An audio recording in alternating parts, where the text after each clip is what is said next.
বন্ধুরা, চলে এলাম আবারও নতুন একটা ভিডিও নিয়ে তোমাদের কাছে। আর আজকে আমরা চলেছি বুড়ুল থেকে 58 গেটের পথে।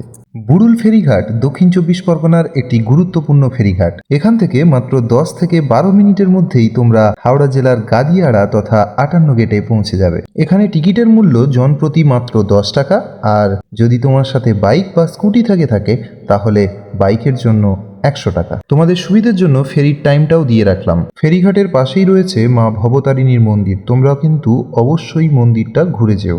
দিনের আলো হোক কিংবা রাতের অন্ধকার, দুটো সময়েই বারুইপুরের কাছে এই বুড়ুল ফেরিঘাট বেশ অসাধারণ। হুগলি নদীর তীরে গড়ে ওঠা এই ফেরিঘাট কিন্তু ব্রিটিশ আমল থেকেই শুরু হয়েছিল।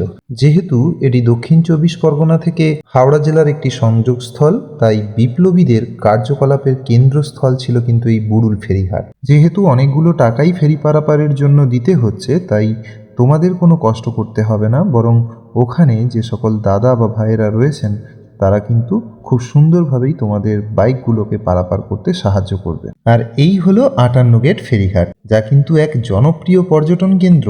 এটি হুগলি ও দামোদর নদীর তীরে গড়ে উঠেছে। বছরের বিভিন্ন সময়, বিশেষত এই শীতকালে, এটা সত্যি বলতে দারুণ পিকনিক করবার মতো এক জায়গা। তোমরা চাইলেই এখান থেকে ঘুরে যেতে পারো। তাহলে দেখা হচ্ছে পরের ভিডিওয়। ততদিন সবাই খুব ভালো থেকো, সুস্থ থেকো। টাটা।